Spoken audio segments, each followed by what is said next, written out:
Good morning दोस्तों, कैसे हो? आशा करता हूं कि आप लोग ठीक होंगे। आपके अपने टीआर एजुकेशन पॉइंट में आप लोगों का स्वागत है। आज हम लोग पढ़ेंगे केंद्रीय मंत्रिपरिषद एवं मंत्रिमंडल। यहाँ से प्रश्न काफ़ी पूछे जाते हैं। हम लोग पढ़ेंगे, समझेंगे और याद करने की पूरी कोशिश करेंगे। आप मेरे साथ लास्ट तक बने रहें, श्योर कि आपको अच्छी तरह समझ में आ जाएगा और याद हो जाएगा। यह है क्या केंद्रीय मंत्रिपरिषद एवं मंत्रिमंडल? हमारे भारत की जो व्यवस्था है यह एक संसदीय शासन व्यवस्था है। इसको ब्रिटेन से यह अवधारणा ली गई है। कार्यपालिका के हेड अगर देखा जाए तो राष्ट्रपति महोदय होते हैं। अगर वास्तविक हेड की बात किया जाए तो प्रधानमंत्री होते हैं।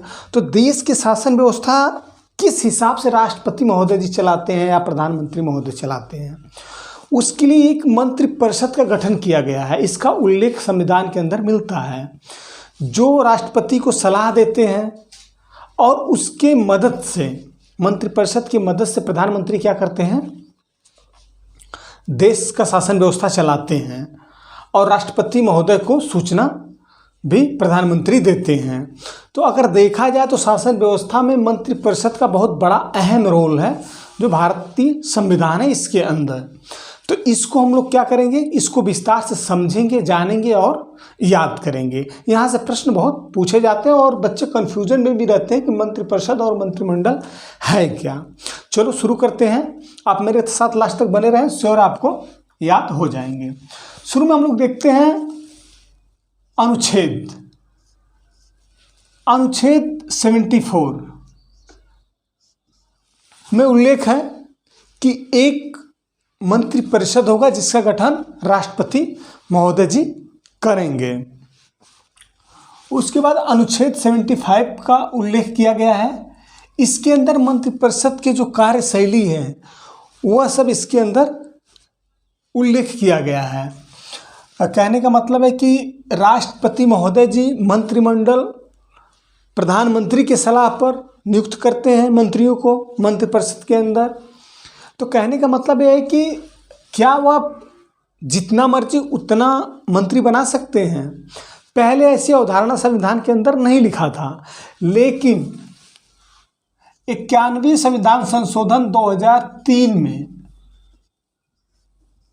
संविधान संशोधन में यह संशोधन किया गया, लोकसभा की जितनी भी सीट हैं उसके 15% से ज़्यादा मंत्री नहीं बनाए जाएंगे। कितना? 15% से ज़्यादा मंत्री नहीं बनाए जाएंगे। तो यह लिखित तौर पे है संविधान के अंदर। 91वें संविधान संशोधन में यह किया गया। 78 अनुच्छेद में यह उल्लेख है कि प्रधानमंत्री महोदय जी सुझाव देंगे प्रधानमंत्री को कैबिनेट का संचालन किस ढंग से कर रहे हैं। यह पूरी जानकारी जितने भी सरकार के का कार्य करते हैं मंत्रिमंडल के सहयोग से प्रधानमंत्री सूचित करते हैं किसको? राष्ट्रपति महोदय को। तो 78 में प्रधानमंत्री के कार्यशैलियों का वर्णन किया गया है। अच्छा, इनकी नियुक्ति कौन करता है? यह तो अनुच्छेद हो गया। नेक्स्ट देखते हैं नियुक्ति से। नियुक्ति प्रधानमंत्री के सलाह पर राष्ट्रपति महोदय जी मंत्रियों की नियुक्ति करते हैं। क्योंकि अगर सही मायने में देखा जाए तो वास्तविक हेड कौन होता है मंत्रिपरिषद का? प्रधानमंत्री होते हैं। तो इनके सलाह पर जिसको यह सलाह देंगे उन्हीं को क्या करते हैं, राष्ट्रपति महोदय जी नियुक्ति करते हैं।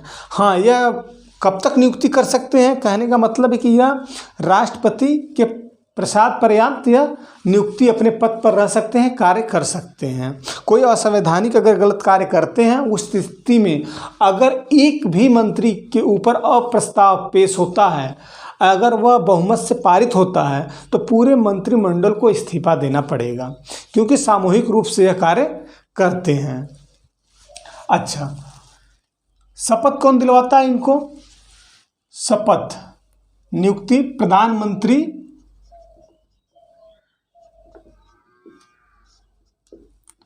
के सुझाव से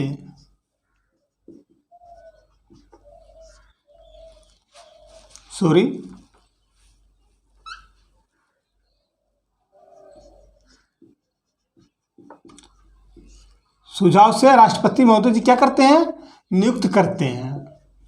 शपथ इनको कौन दिलाता है? मंत्रियों को शपथ राष्ट्रपति महोदय जी दिलाते हैं। कौन दिलाता है? राष्ट्रपति महोदय जी दिलाते हैं।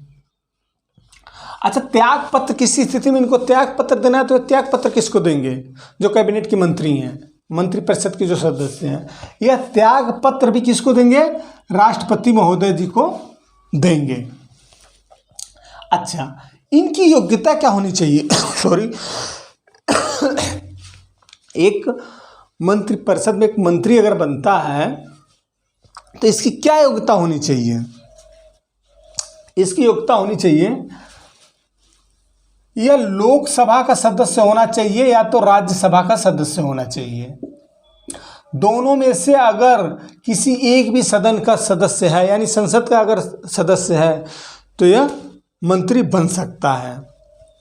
एक स्थिति और आती है, कभी कभी कुछ खास मेंबर होते हैं और राजनीतिज्ञ होते हैं और प्रधानमंत्री के बहुत करीब होते हैं, तो क्या अगर प्रधानमंत्री चाहता है तो क्या उसको मंत्री नहीं बना सकता? इसमें है एक उदाहरण, मंत्री बना सकता है। अगर वो लोकसभा सदस्य नहीं है और राज्यसभा सदस्य नहीं है तब भी मंत्री बना सकते हैं प्रधानमंत्री महोदय जी। लेकिन शर्त एक है, मंत्री बनने के बाद 6 महीने के अंदर उनको या तो लोकसभा सदस्यता हासिल करनी पड़ेगी या तो राज्यसभा के मेंबर बनना पड़ेगा। अगर 6 महीना के अंदर वह नहीं, दोनों में से किसी एक का सदस्य नहीं बनते हैं तो उनका क्या होगा? उनको पद से हटा दिया जाएगा या तो वह इस्तीफा दे देंगे। 2014 में चुनाव हुआ था, अमृतसर से चुनाव अरुण जेटली लड़े थे और चुनाव में कैप्टन अमरिंदर सिंह से वह हार गए थे। उनको मंत्री बनाया गया था केंद्र में और वित्त मंत्री बनाया गया था उनको। 2014 चुनाव में जब वो हार गए थे तब क्या बनाया गया था? उनको वित्त मंत्री बनाया गया था, जो कि ना तो इसके सदस्य थे ना तो इसके सदस्य थे। लेकिन उसके बाद उनको राज्यसभा की क्या किया गया? सदस्यता दी गई, यानी उनको राज्यसभा में वह सदस्य बने और वह फिर वित्त मंत्री रहे। तो यह स्थिति देखने को हमारे को मिलता है कि अगर मान लो मंत्री बना दिए जाते हो तो 6 महीना के अंदर सदस्यता लेनी पड़ेगी। नेक्स्ट देखते हैं उत्तरदायी। ये जो कैबिनेट मंत्री होते हैं, केंद्र परिषद मंत्री होते हैं, उत्तरदायित्व तो किसके होते हैं? अगर देखा जाए तो राज्यसभा के मेंबर भी मंत्री होते हैं और लोकसभा के मेंबर भी मंत्री होते हैं। यह उत्तरदायी होते हैं लोकसभा के। किसके होते हैं? लोकसभा के। अगर राज्यसभा एक ऐसा सदन है वहाँ पर जो मेंबर होते हैं अपने राज्यों का प्रतिनिधित्व करते हैं, और लोकसभा एक ऐसा सदन है, लोकसभा के जो मेंबर जीत के जाते हैं यह अपने क्षेत्र का प्रतिनिधित्व करते हैं। लेकिन अगर राज्यसभा का मेंबर है, कैबिनेट में अगर मंत्री वो बना है, तो वह लोकसभा के प्रति उत्तरदायी होगा। क्यों होगा? क्योंकि वह कैबिनेट में मंत्री बन गया है और जनता के लिए वह कार्य कर रहा है। और जनता का सदन, लोकप्रिय सदन किसको कहा जाता है? लोकसभा को कहा जाता है। जनता का लोकप्रिय सदन कौन सा है? लोकसभा। क्योंकि यहाँ पे जो मेंबर जीत के जाते हैं वो कहाँ से जाते हैं? उनको जनता जीतती है। तो वह भले राज्यसभा के मेंबर हों लेकिन वह लोकसभा के प्रति क्या होंगे? उत्तरदायित्व होंगे। व्यक्तिगत तौर पर किसके लिए उत्तरदायित्व होंगे? अगर व्यक्तिगत तौर पर देखा जाए तो वह राष्ट्रपति महोदय के लिए उत्तरदायी होंगे। तो व्यक्तिगत तो राष्ट्रपति के हो जाएंगे, लेकिन सामूहिक तौर पर किसके प्रति होंगे? लोकसभा के होंगे। इसीलिए जब एक मंत्री के ऊपर प्रस्ताव पेश होता है, अगर बहुमत से पास हो जाता है तो पूरे कैबिनेट को क्या करना पड़ता है? त्यागपत्र देना पड़ता है। कितने प्रकार के मंत्री होते हैं? हाँ, ये बहुत इंपॉर्टेंट है कि हम लोग कन्फ्यूजन में रहते हैं कि मंत्री कितने प्रकार के होते हैं। चलो आ जाओ, इनको हम लोग थोड़ा सा डिटेल वाइज समझते हैं।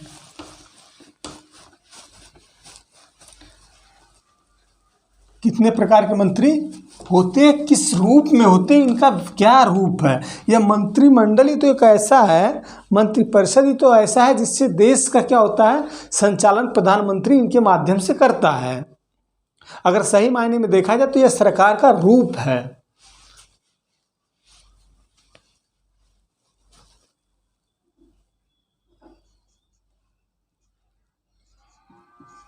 मंत्रिपरिषद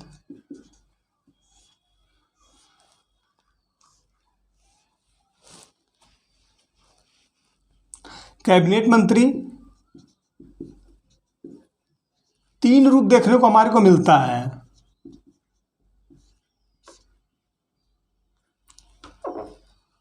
कितने रूप देखने को मिलता है? तीन रूप देखने को मिलता है मंत्रिपरिषद में। एक कैबिनेट मंत्री होते हैं, अच्छा, राज्य मंत्री, जो कैबिनेट मंत्री होते हैं या बहुत ही खास मंत्री होते हैं या खास मंत्रालय इनको दिया जाता है कैबिनेट मंत्री को। फिर राज्य मंत्री, उप मंत्री, यह तीन तरह के इस मंत्रिपरिषद में मंत्री होते हैं। कैबिनेट मंत्री, राज्य मंत्री और उप मंत्री। कैबिनेट मंत्री होते हैं, इनको खास खास मंत्रालय इनको दिया जाता है, जैसे रक्षा मंत्री हो गए, इनको रक्षा, वित्त मंत्रालय दिया जाता है, गृह मंत्रालय दिया जाता है, रेल मंत्रालय दिया जाता है। ऐसे आदि कई मंत्रालय हैं जो खास खास मंत्रालय होते हैं, वह कैबिनेट मंत्री को दिए जाते हैं और कैबिनेट मंत्री कार्य करते हैं। अच्छा, राज्य मंत्री, इसमें दो तरह के मंत्री होते हैं। एक होते हैं कैबिनेट के सहायक मंत्री के तौर पर कार्य करते हैं। कैबिनेट के सहायक, जो कैबिनेट के मंत्री होते हैं, इन्हीं के सहायक के तौर पर यह मंत्री कार्य करते हैं। और एक होते हैं स्वतंत्र प्रभार मंत्री।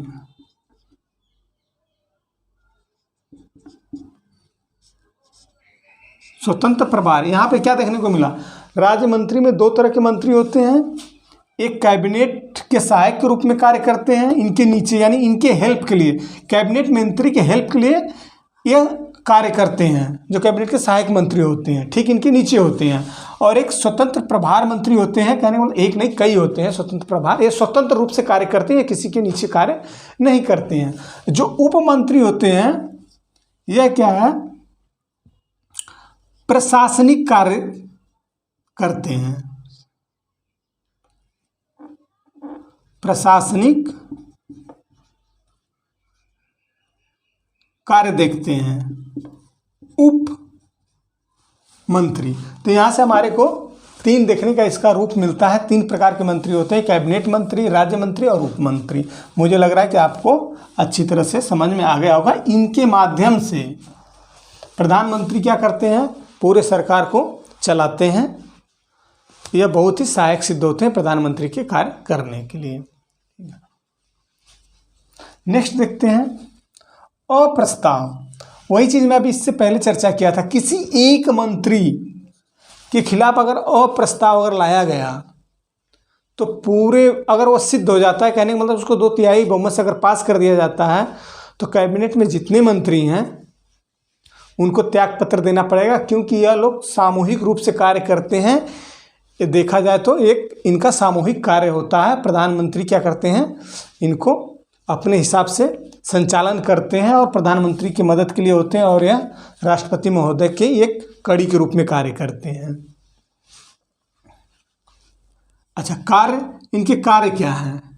कार्य जैसे क्या हैं, विकास का कार्य करना, विकास का कार्य करना, वार्षिक बजट पेश करना। कार्य देखा जाए तो कई प्रकार के हैं। जनता के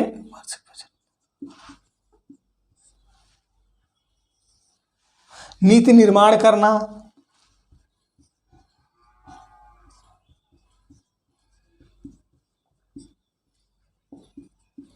राष्ट्रपति महोदय को सुझाव देना,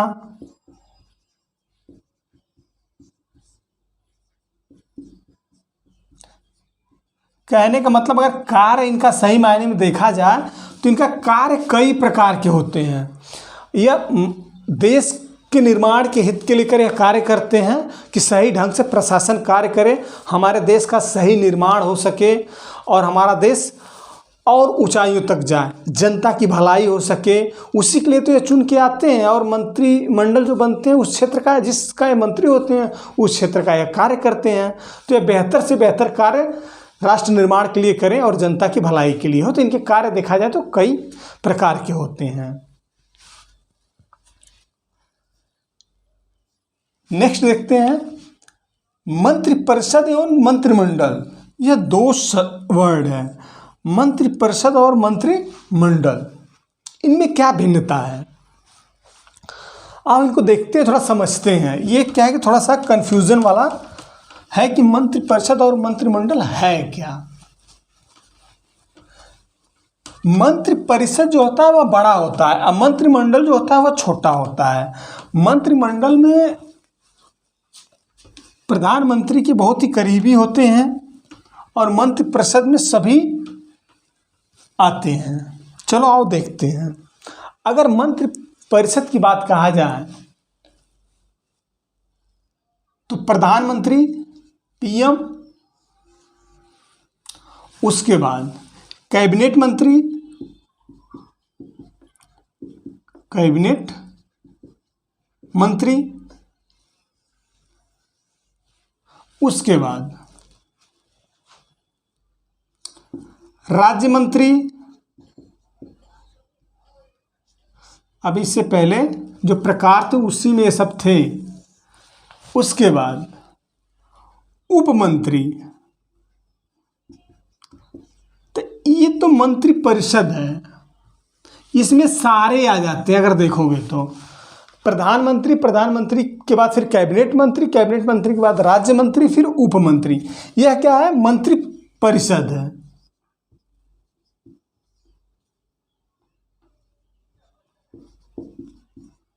अच्छा, मंत्रिमंडल क्या होता है, आ जाओ इनको समझते हैं।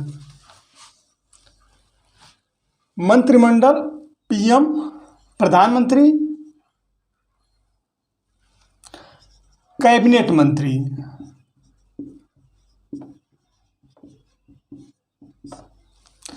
सिर्फ यही दो लोग होते हैं मंत्रिमंडल में।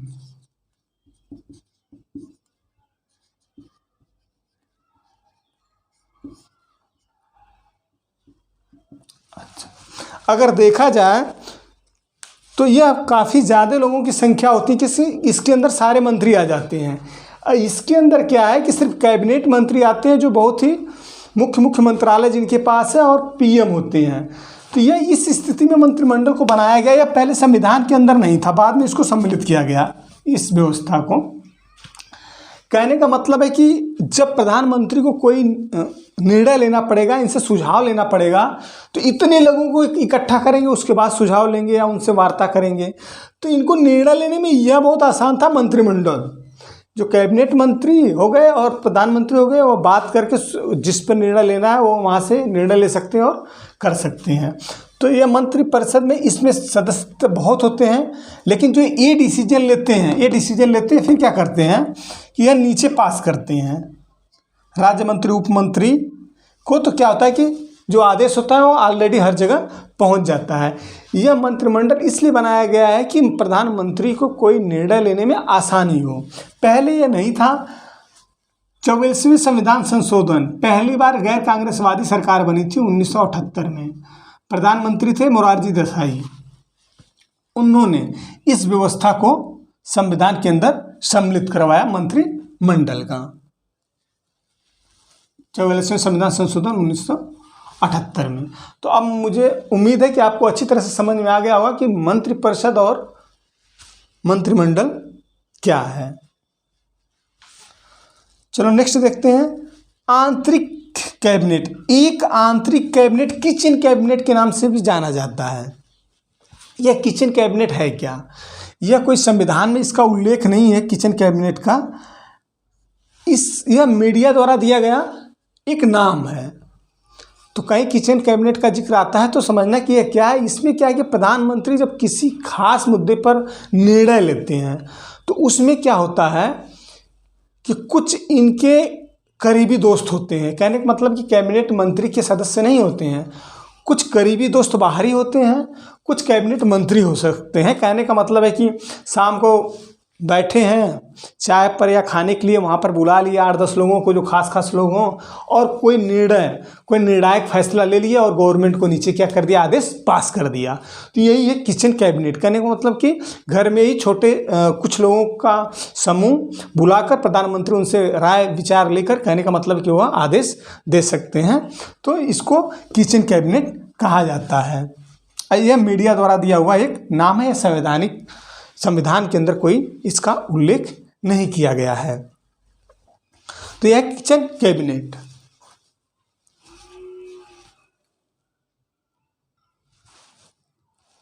तो मैं उम्मीद कर रहा हूं कि आपको अच्छी तरह से समझ में आ गया होगा केंद्रीय मंत्रिपरिषद और मंत्रिमंडल। अब यहां से अगर क्वेश्चन आएंगे तो आप आसानी से कर लेंगे, कोई दिक्कत नहीं होगी। आप एक बार समझ लेते हो दोस्तों तो बुक से अगर पढ़ोगे तो आसानी से आपको समझ में आ जाएगा। लेकिन मैं इतना इसको कवर कर देता हूँ कि आपको यहाँ से कहीं से भी एग्जाम में पूछेगा तो आप आसानी से इसका आंसर दे सकते हो, हल कर सकते हो। मेरी कोशिश हमेशा रहती है कि आपको समझा के पढ़ाया जाए और आपको अच्छी तरह से याद हो जाए। देखो, अगर दोस्तों कामयाब बनना है तो पढ़ाई करनी पड़ेगी, अगर पढ़ाई करोगे तभी कामयाब होगे। चलो अगले क्लास में फिर मिलते हैं, तब तक के लिए नमस्कार, धन्यवाद। लाइक करें, शेयर करें, सब्सक्राइब करें, कमेंट करें। नमस्कार, धन्यवाद।